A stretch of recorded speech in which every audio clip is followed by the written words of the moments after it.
بالله من الشرور أنفسنا ومن سيئات أعمالنا من يهده الله فلا مضل له. Mari sama-sama kita lanjutkan kembali kajian kita pada Ustaz. Kami persilakan.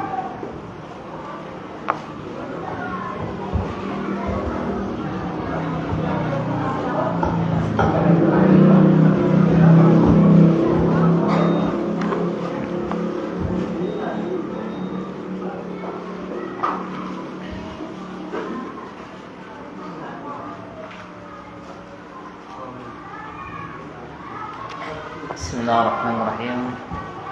Assalamualaikum warahmatullahi wabarakatuh. Alhamdulillahirabbil alamin. Wassalatu wassalamu ala nabiyil amin sayyidil mursalin wa ala alihi wa sahbihi wa man tabi'ahum bi ihsanin ila yaumiddin, amma ba'd. Kemudian kita lanjutkan. Rasulullah sallallahu alaihi wasallam, salah satu keutamaan orang yang dia menuntut ilmu, yang dia adalah belajar ilmu langsung di tempat, dan ini merupakan daripada sunnah ataupun kebiasaan orang-orang soleh terdahulu.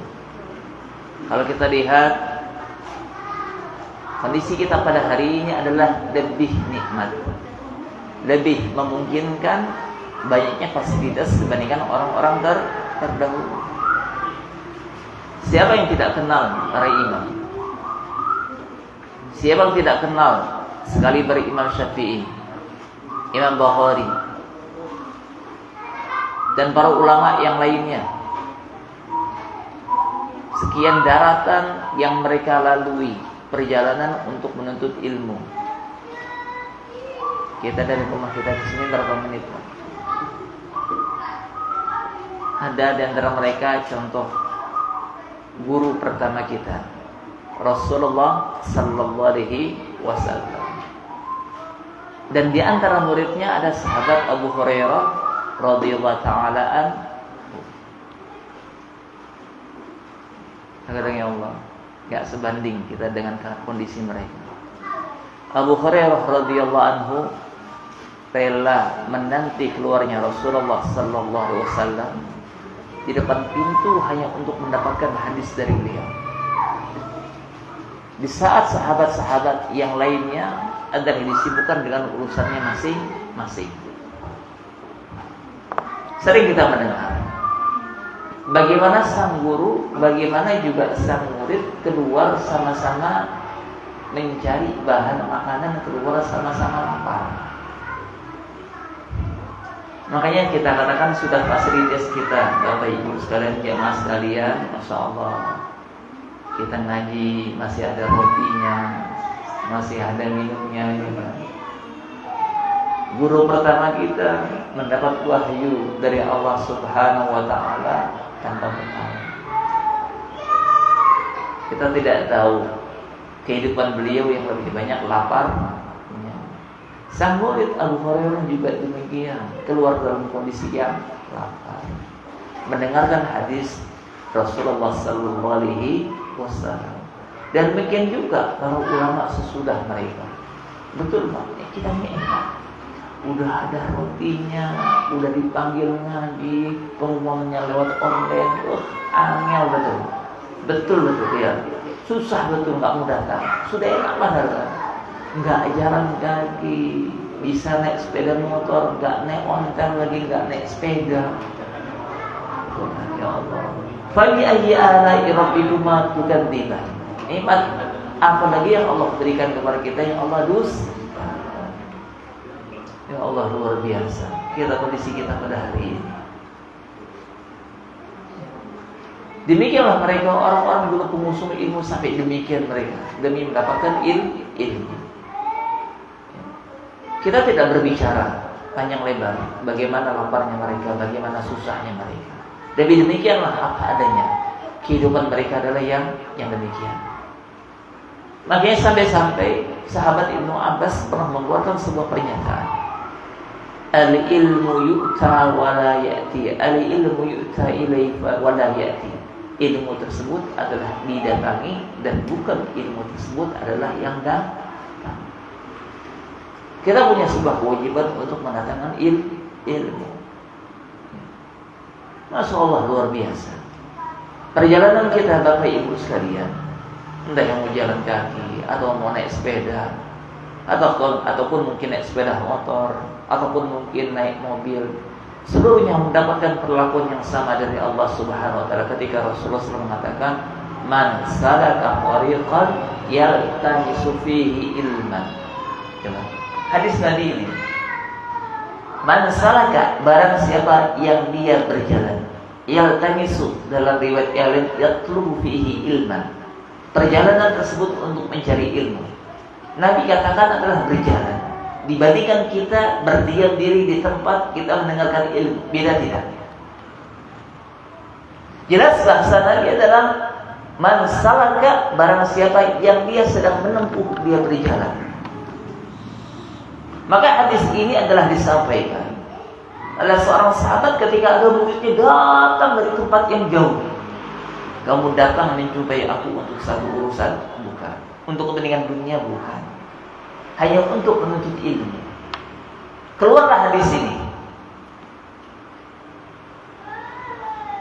memberikan motivasi kepada tabi'in tadi. Barang siapa yang menempuh satu perjalanan yang diniatkan untuk menuntut ilmu, sahalallahu bihi lahu tariqan ilal jannah. Ternyata jalan kita merupakan bagian daripada jalan menuju surga. Tiap langkah kita sampai kepada bensin yang kita keluarkan dihitung oleh Allah Subhanahu wa taala. Berbeda Bapak Ibu sekalian.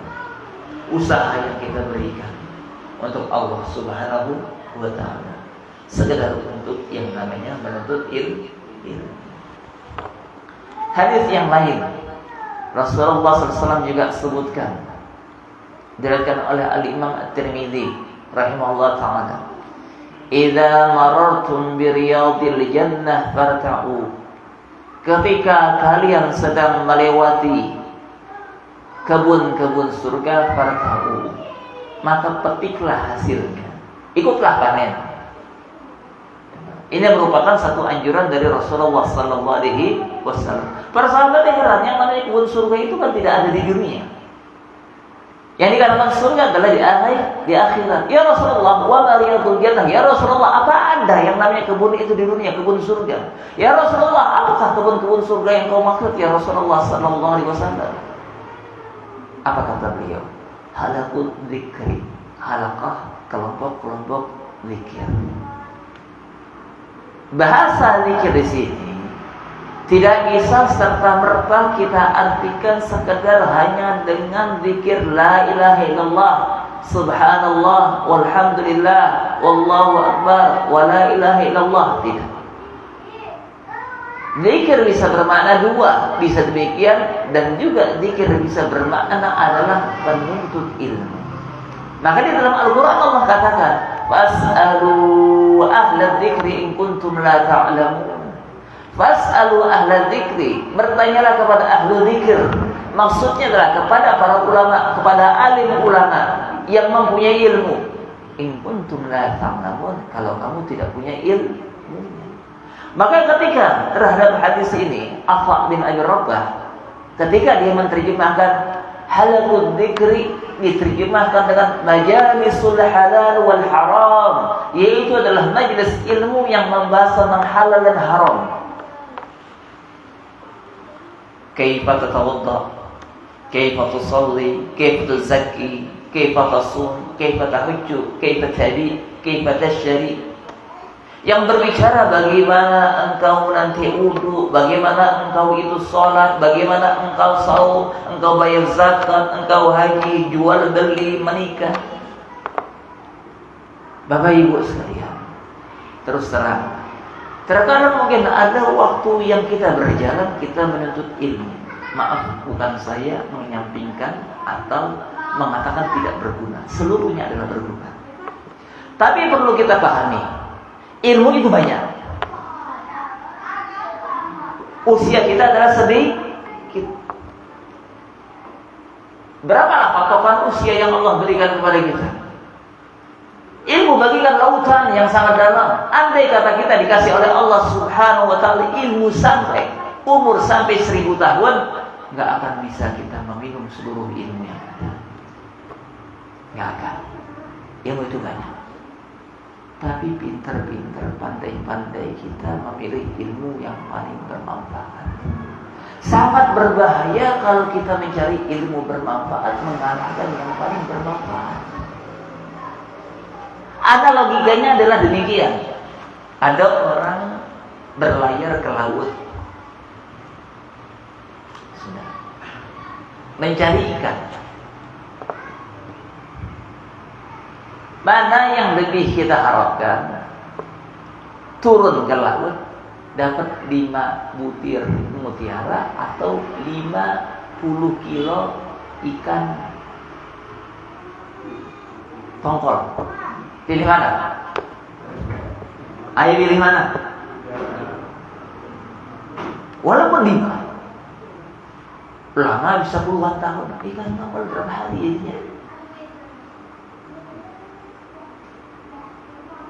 Betul, ilmu itu bermanfaat. Ada ilmu tidak bermanfaat, ada ilmu bermanfaat, ada ilmu yang lebih bermanfaat bagi kehidupan kita. Ini yang kita harus cerdas memilihnya. Ada, makanya dikatakan mana lebih kita dahulukan? Kita mengerjakan sholat wajib ataukah sholat sunnah? Salat wajib. Mana kita dahulukan? Contoh, ini hari Senin ataupun hari Kamis. Contoh, ibu-ibu ingin saum, ingin berpuasa. Tahu dia punya hutang ini puasanya wajib tidak? Mana yang lebih bijak, lebih berakal? Di hari Senin dia puasa sedin ataukah dia berpuasa karena qada Ramadan? Karena qada Ramadan. Kenapa? Karena itu adalah wajib. Kondisi kekinian kita pada hari ini, maaf kalau saya berbicara maaf, banyak ilmu-ilmu fardu ain yang masih kita tinggalkan untuk mengejar ilmu-ilmu yang hukumnya adalah sunnah atau fardu kifayah. Karena hanya sekadar ketertarikan dengan sebuah tema. Saya kasih contoh, bukan kajian tersebut tidak bermanfaat, paham? Saya katakan seluruhnya adalah bermanfaat. Tapi ada yang lebih bermanfaat. Kenapa? Karena kita melihat usia kita adalah sangat sedikit. Jangankan orang kayak kita, orang kayak Al-Imam An-Nawawi yang usianya sedikit, ilmunya sudah sedemikian yang beliau tuliskan. Padahal usia beliau adalah cuma 45 tahun. Berapa usia? Abadi sudah di atas 45.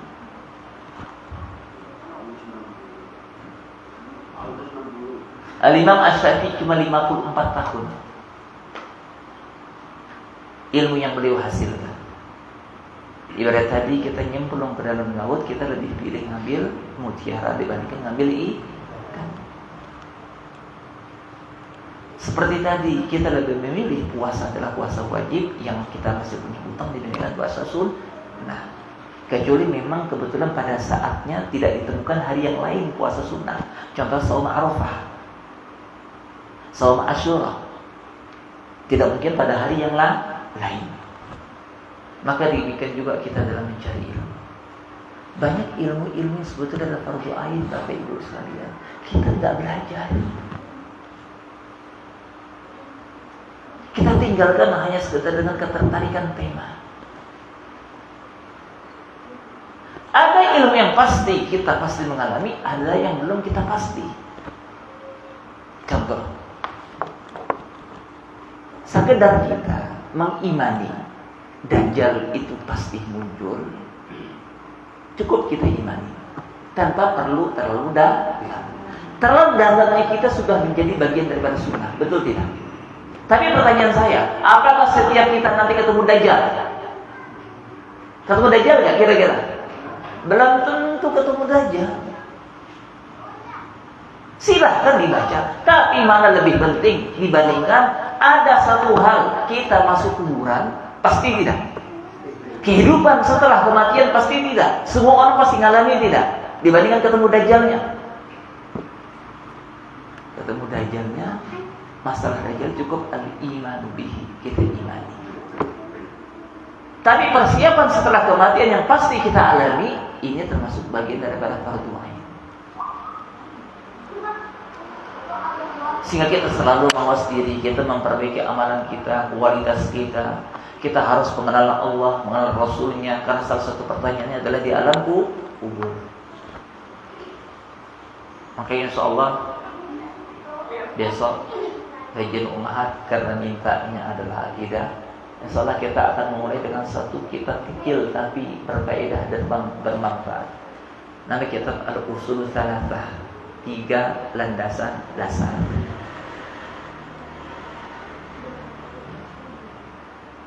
Ditulis oleh Al-Imam Muhammad bin Abdul Wahab. Silakan orang katakan Wahabi, tapi kita melihat dalam isinya. Isinya tidak bisa diingkari.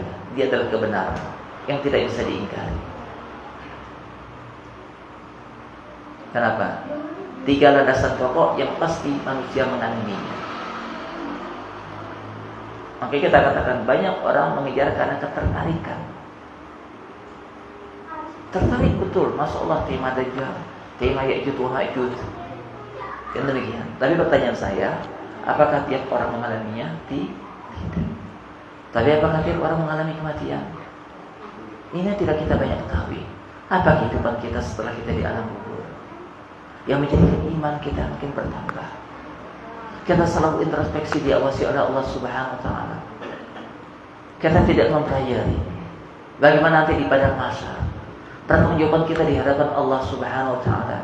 Kita melewati salat, perbaikan amal soleh kita. Ini kita fikih kita terhadap hati kita. Karena hati yang akan membawa kita nanti di akhirat. Pertama, kedua, ada lagi ilmu yang selalu bersama kita lupakan. Tadi dikatakan contohnya, kitab majelis tentang halal dan haram. Kita berbicara mana yang halal dan mana yang haram. Maaf, bahkan ada tidak sedikit di antara para dai sudah membumbung tinggi kajiannya, maaf. Begitu disangka Ustaz, ada berapa syarat wudu? Terdiam Ustaz tadi. Ustaz, ada berapa rukun sholat Ustaz? Mana di antara sholat itu yang wajib, yang rukun, sama yang sunnah? Kaitannya nanti dengan sujud sahwi. Apalagi seorang ibu berkaitan, seorang wanita berkaitan dengan haid dan nifas. Ini kaitannya ilmu yang hukumnya adalah fardu ain. Wajib ilmu yang berkaitan dengan rukun Islam, dengan rukun iman kita. Saya ingin bertanya, siapa yang sudah pernah belajar contohnya masalah fikih tuntas dari thaharah, minimal dalam masalah rukun Islam? Ada? Dari thaharahnya, wudunya, semuanya. Sudah berapa lama kita mengaji? Seberapa banyak sunnah yang kita ambil? Pulang menguap ilmu kita, tapi yang dekat bersama kita tidak pernah kita kaji.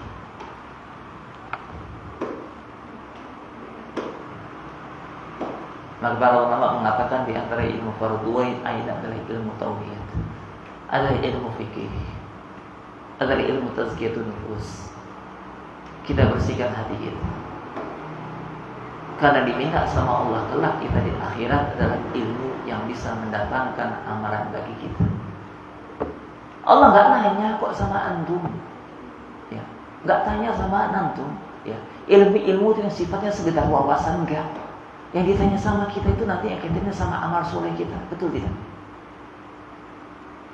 Maka dalam sebuah hadis apa dikatakan? La tazulu qadama 'abdin, tidak akan beranjak kedua kaki seorang hamba. Salah satunya apa?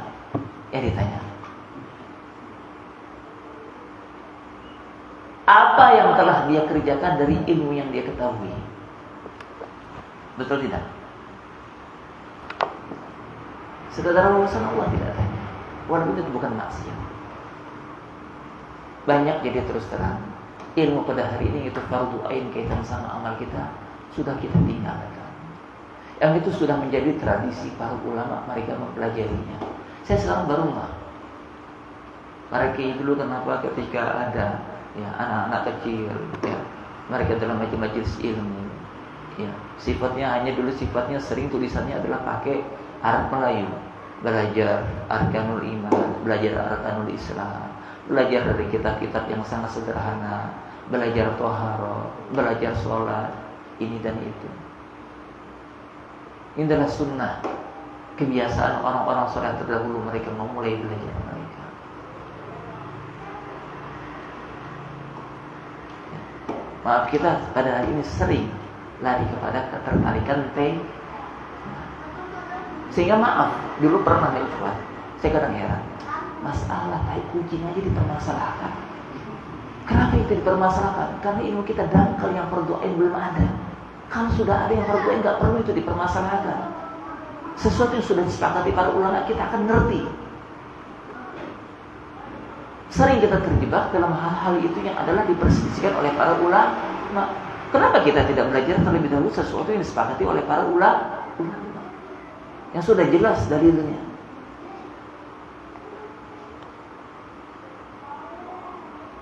Jadi ketika kita belajar, ada mana yang lebih penting dibandingkan yang penting.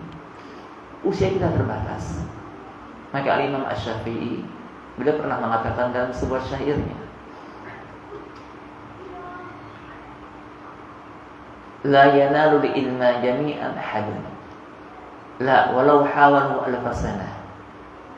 Tidak akan mungkin seseorang bisa memperoleh seluruh ilmu. Tidak mungkin, walaupun dia diberikan usia selama 1000 tahun. Innamal ilmu amikun bahruhu. Sesungguhnya ilmu tersebut sangat dalam bagikan lautan. Fakhudhu min kulli syai'in ahsanahu. Ambillah dari setiap sesuatu itu mana yang paling baik, mana yang paling memberikan kebaikan bagi kehidupan kita di hadapan Allah Subhanahu wa ta'ala. Makanya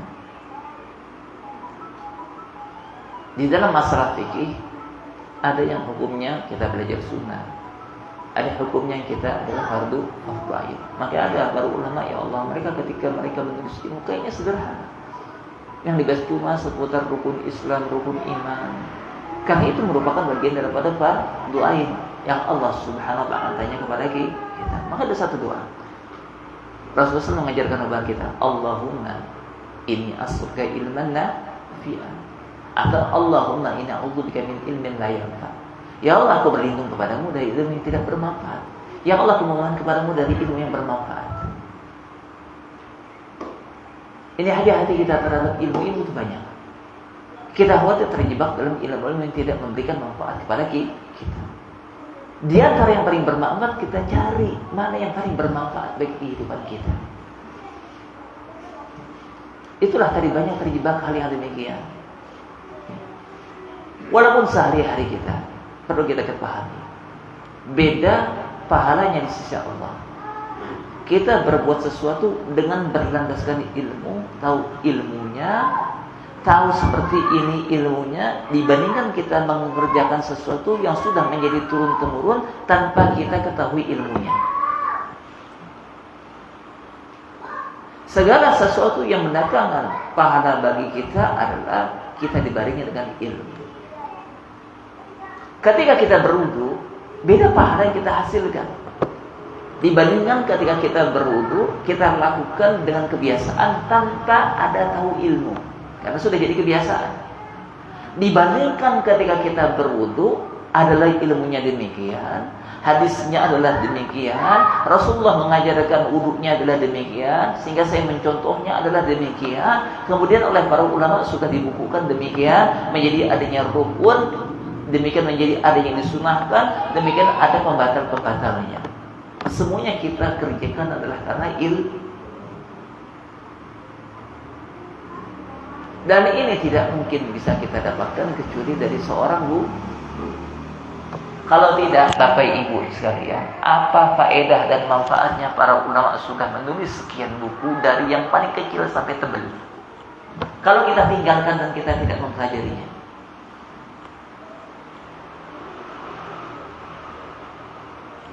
Jadi demikianlah Bapak Ibu sekalian, orang-orang soleh yang terdahulu mereka belajar. Mereka menggunakan tulisan ulama-ulama yang sebelumnya. Para kiai di Indonesia juga demikian. Siapa yang tidak kenal Kiai Haji Hasyim Asy'ari, pendiri NU? Dari kecilnya beliau belajar fikih, belajar akidah, itu dari tulisan para ulama. Tidak dikesampingkan. Kalau kita ingin mendapatkan sebuah kebaikan adalah demikian turun-temurun. Para sahabat mendapatkan dari gurunya, Rasulullah SAW. Para tabi'in juga mendapatkan dari gurunya, itu para sahabat. Turun-temurun hadis tersebut. Mereka menggunakan apa yang ditulis oleh guru-gurunya tadi. Maaf kita pada hari ini, lebih banyak keluar ucapan kita dibandingkan yang kita gunakan adalah ucapan guru-guru kita, para ulama sebelum kita. Betul itu. Saya terkadang sampai berpikiran demikian. Andai kata saya mengajarkan orang, saya mengajarkan umat, saya ambil satu kitab selesai, tanpa saya berbicara sudah luar biasa ilmu yang ada di dalam kitab. Lebih bermanfaat omongan mereka mendatangkan hikmah dibandingkan ucapan saya. Itu tidak. Hal yang demikian. Tapi banyak umat pada hari ini yang meninggalkan, tidak memperhatikan karena sekali lagi ketertarikan dengan tema. Padahal ini yang harus kita pelajari adalah urusan adalah fardu ain. Ini harus kita perhatikan. Makanya maaf, saya mana-mana sering saya menawarkan. Untuk mau kajian apa? Saya tidak akan memberikan kajian kecuali saya menggunakan satu kitab tulisan para ulama. Saya menghargai mereka, saya menghargai tulisan mereka. Banyak ilmu yang mereka tuliskan yang diberikan kepada kita. Kalau antum ingin belajar akidah, kita ambil satu kitab. Kalau antum ingin belajar fikih termasuk ilmu fardu ain, kita ambil satu kitab. Cara demikianlah yang dilakukan oleh para ulama. Dengan adanya kitab tersebut menjadikan umat ini adalah satu kesatuan. Sehingga kita dalam pengajian yang ada tidak terlihat nyeleneh, berbeda dibandingkan yang lain. Kitab yang dikaji sama, di dunia manapun sama. Penulisnya juga sama. Islam ini satu, dari sumber yang satu. Itulah ada hal-hal yang kita perlu mengetahui, mana ilmu yang itu wajib bagi kita, mana yang sekedar sunnah, mana yang fardu kifayah. Jangan sampai, maaf jamaah sekalian, habis sudah usia kita, ternyata kita meninggal dunia, masih banyak ilmu-ilmu yang hukumnya fardu ain kita sudah tutup mata. Kita sudah tutup mata, ilmu-ilmu yang sifatnya fardu ain sudah kita pelajari. Kita punya pertanggungjawaban di hadapan Allah Subhanahu wa ta'ala. Yang ilmu tersebut adalah bersama kita untuk kita amalkan. Jadi itulah tadi dari sabda Rasulullah sallallahu alaihi wasallam ketika beliau mengatakan riyadul jannah adalah majalisul halal wal haram. Majelis yang berbicara tentang halal dan haram. Banyak kita belajar. Hadis yang lain. Kita tutup dengan satu hadis ini, di mana Rasulullah SAW bersabda yang menunjukkan betul-betul keutamaan besar bagi orang yang menghadiri majelis ilmu. Rasulullah SAW bersabda, "Wa ma ijtama'a qaumun fi baitin min buyutillahi yatluna kitaballahi wa yatadarasunahu." Tidaklah ada satu kaum yang mereka berkumpul di salah satu rumah Allah, yatluna kitaballah. Pada majelis ilmu tersebut mereka membacakan ayat-ayat Allah, kitab Allah, Al-Quran, wa yatadarasunahu, dan mempelajarinya. Dari hadis ini dia ambil sebuah kesimpulan, yang namanya orang ngaji majelis ilmu itu adalah membahas Al-Quran dan Sunnah untuk menghidupkan hati kita, untuk memperbaiki amalan kita. Sumbernya adalah Al-Quran. Maka sangat ironis kalau ada contoh khutbah Jumat, kalau ada sebuah majelis tidak ada satu ayat pun Tidak ada satu ayat yang dikaji yang dibahas. Karena jelas dalam hadis tersebut Nabi mengatakan yatruna kitab Allah, dalam majlisnya membacakan kitab Allah Al-Qur'anul Karim, wa yatadarasunahu, dan mempelajari Al-Qur'anul Karim. Andai kata kita habiskan usia kita hanya untuk sekedar mengkaji dari surah Al-Fatihah sampai An-Nas, barokah hidup kita. Itu pun sebelum habis kajian tersebut mungkin kita sudah wafat. Dan tidak sedikit di antara para ulama mengatakan, andai kata aku habiskan usiaku untuk memahami tiap makna Al-Qur'anul Karim, padahal mereka sudah menjadi ulama ahlul hadis.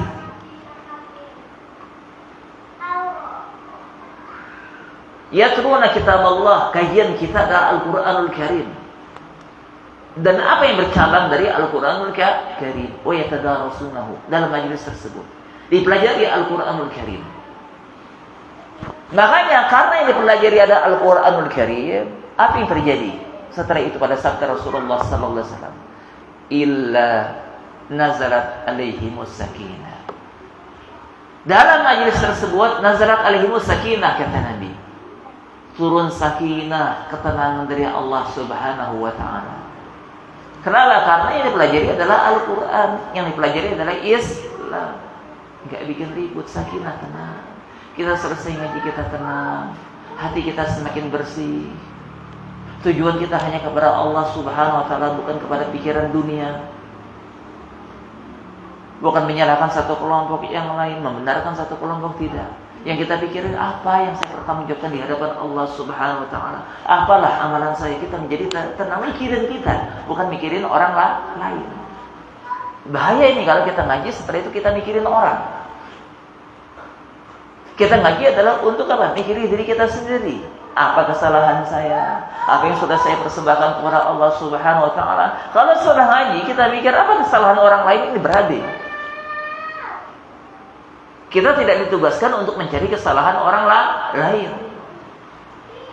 Karena kita untuk membersihkan jiwa dan hati kita adalah kita mencari diri kita sendiri. Apa kesalahan saya? Apa kurang saya? Maka turun sakinah, ketenangan dari Allah Subhanahu wa taala. Wa ghasyiyatuhumur rahmah. Setelah turun ketenangan, yang kedua, keutamaan bagi orang-orang bermajelis ilmu, katanya.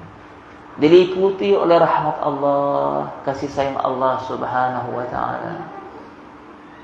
Maka orang setelah selesai ngaji semakin bertambah kasih sayang.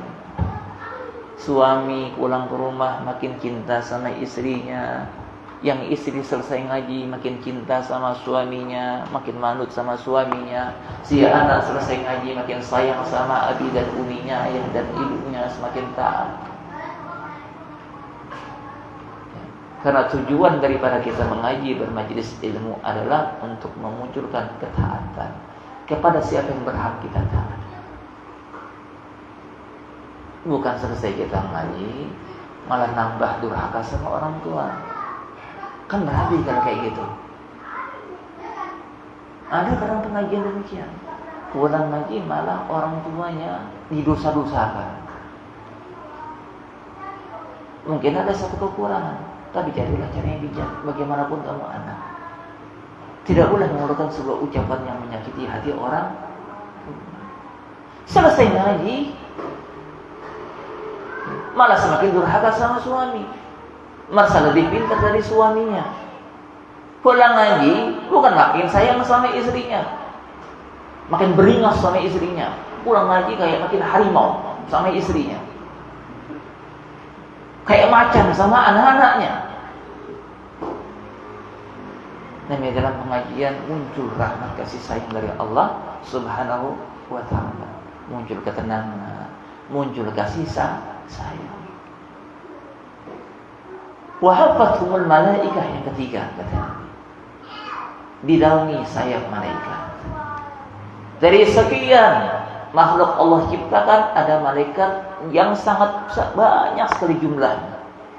Ada di antara malaikat yang Allah tugaskan, ya, malaikat sayyahin, ya, suka berkelana malaikat tersebut mencari majelis-majelis ilmu di rumah-rumah Allah yang mempelajari Al-Quran. yang di situ dibacakan ayat-ayat Allah. Walaupun mungkin majelis ilmunya sederhana, walaupun sekedar mungkin seorang guru mengajarkan Iqra. Mungkin ada seorang guru cuma punya 2 orang murid, 3 orang murid, itu malaikat turun. Kenapa? Baca Al-Quran, mengajarkan ngaji. Maaf, jadi majelis ilmu bukan hanya majelis ilmu yang isinya sekedar ketenarannya, tidak. Kadang-kadang orang membatasi majelis ilmu itu majelis ilmu yang terkenal. Itu baru majelis ilmu. Alhamdulillah min dzalik. Yang sederhana juga majelis ilmu, walaupun seorang guru di pedalaman yang tidak terkenal, yang dibawa mungkin cuma Sahifah atau Iqra, dia bacakan kepada murid-muridnya sekedar bisa baca Al-Fatihah, atau dia mengumpulkan ibu-ibu baca Al-Quranul Karim, termasuk majelis ilmu. Di situ belajar Al-Quranul Karim, malaikat turun bersama mereka.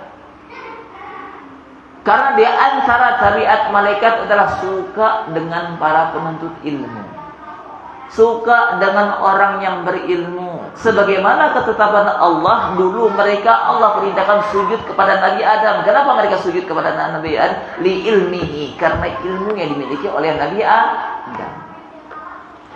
Dan menjadi sunatullah, seluruh turunan Nabi Adam yang berilmu, maka demikian juga akan dihormati oleh malaikat.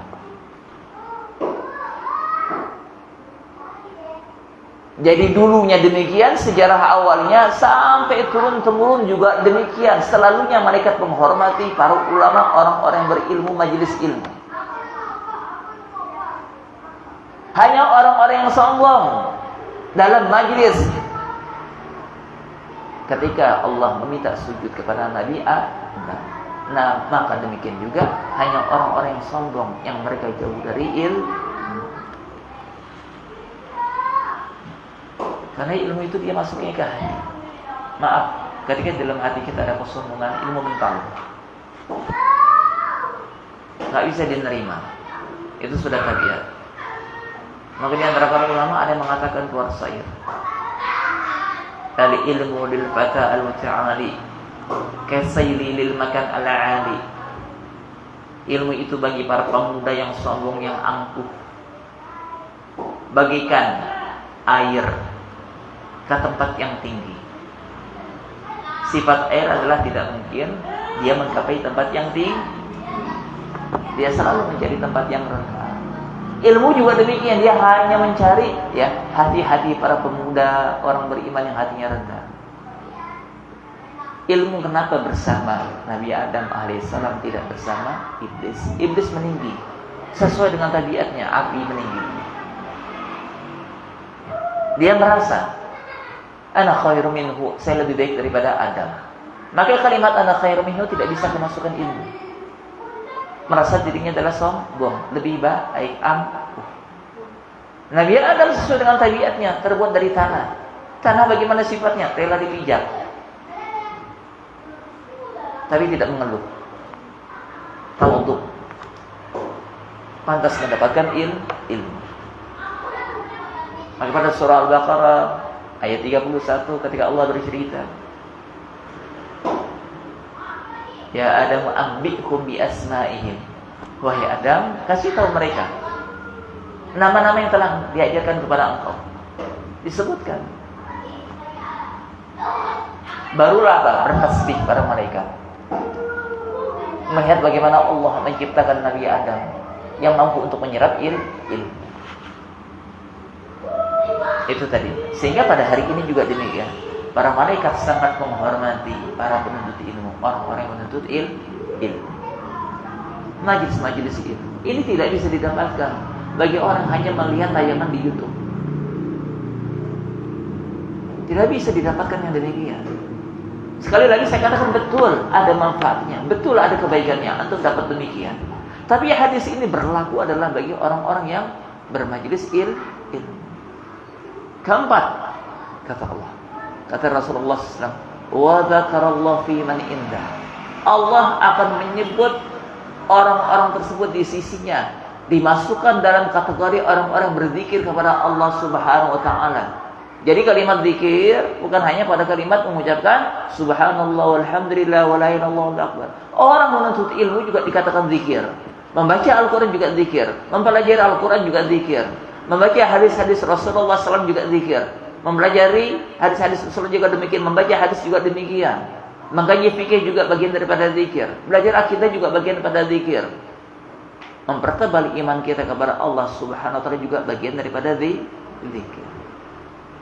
Maka sekali lagi Allah katakan para ulama di dalam Al-Qur'an dengan kalimat ahlul dzikri adalah para ulama yang mereka mengetahui halal dan haram. Keutamaan ini tidak mungkin didapatkan kecuali bagi orang-orang yang secara fisiknya adalah hadir dalam majelis ilmu. Oleh karena itu jamaah sekalian, Bapak Ibu sekalian, tidak ada ya istilahnya kita bosan dengan sampai kapanpun. Tuntutlah terus ilmu. Baik kita sudah tahu ilmunya ataupun belum. Hidup kita selalu bersama ilmu. Dan demikianlah ya sunnah orang-orang terdahulu. Al-Imam Ahmad bin Hanbal adalah demikian. Tidak pernah berhenti dalam mencari ilmu. Ketika beliau ditanya, sampai kapan kau wahai Ahmad menuntut ilmu? Beliau katakan sampai mati. Al-Imam At-Tabari saat beliau sakit keras, ada seseorang yang menjenguk beliau, kemudian mengeluarkan sepatah hadis. Apa kata Imam Tabari? Al-Imam Muhammad bin Jarir Al-Tabari, kata beliau apa? Coba engkau ulangi apa yang kau sampaikan. Masih diserap sama beliau ilmu tersebut. Tidak mengenal usia. Ada di antara para ulama, Al-Imam Ibnu Jauzi, sudah 80 tahun lebih usianya, masih belajar padahal seorang imam. Kita berapa usia kita? Sudah berapa ayat kita hafal? Sudah berapa Al-Quran yang kita hafal? Sudah berapa hadis yang kita kaji, kita dalami? Sudah berapa permasalahan fikih yang kita kuasai? Sudah berapa akidah yang kita sudah mumpuni? Sudah berapa sirah, sejarah Rasulullah yang kita kuasai? Kok bisa dikatakan kita bosan dari mengaji, bosan dari menuntut ilmu? Apa yang kita dapatkan? Di rumah tidak membaca, tidak berguru, ada majelis ilmu pun tidak datang. Apa yang kita dapatkan? Apa yang kita jawab di hadapan Allah Subhanahu wa ta'ala? Sekali lagi, fungsi ilmu adalah dijaga hati, untuk menghidupkan hati. Makanya para ulama mengatakan, kalau ada orang yang bermasalah hatinya, pasti salah satu resepnya adalah ilmu. Karena ilmu adalah untuk menyuburkan hati. Ibaratnya ilmu adalah air hujan. Hati kita itu adalah sawahnya.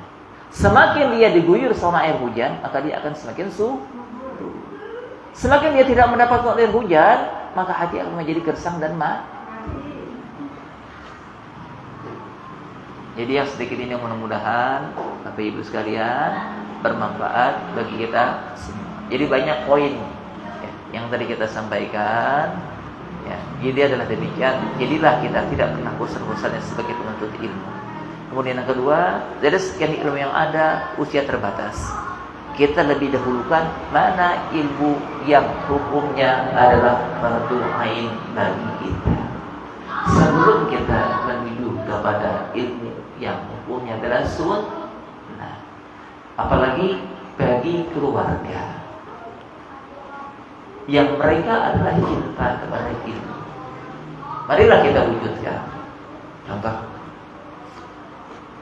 kalau kita punya anak yang kita masukkan ke pesantren, ada nilai positif pada diri kita. Bagaimana? Kalau anakku belajar, kenapa aku sebagai mamanya nggak belajar? Kalau anakku ngaji, kenapa aku sebagai ayahnya tidak mengaji? Kan demikian. Kalau anakku ngajinya adalah di pesantren, kenapa aku tidak ngaji? Juga dengan guru yang ada yang bisa memberikan ilmu kepadaku sebagaimana ilmu yang diberikan kepada anakku. Sehingga nanti kalau anaknya pulang, ya ahli ilmunya tidak ketinggalan ilmu sama bapak. Iya kan? Anak yang punya ilmu, orang punya juga punya ilmu, nyambung masing-masing. Jadi ini Bapak Ibu sekalian, mudah-mudahan hal yang demikian memberikan manfaat bagi kita semua. Tidak terasa ya sudah semakin larut malam. Marilah kita tutup dengan doa kafaratul majlis. Insyaallah mudah-mudahan ya besok pada pagi ya kita akan awali ya dengan satu kitab yang berbicara tentang tema al-usulul tsalatsa, 3 landasan dasar bagi setiap muslim dan bagi setiap muslimah yang akan kita bawa sampai ke liang kubur kita. Subhanaka Allahumma bihamdika asyhadu an la ilaha illa anta astaghfiruka wa atubu ilaik. Wa sallallahu ala nabiyyina Muhammadin wa ala alihi wa sahbihi wasallam. Walhamdulillahi rabbil alamin. Wassalamualaikum warahmatullahi wabarakatuh.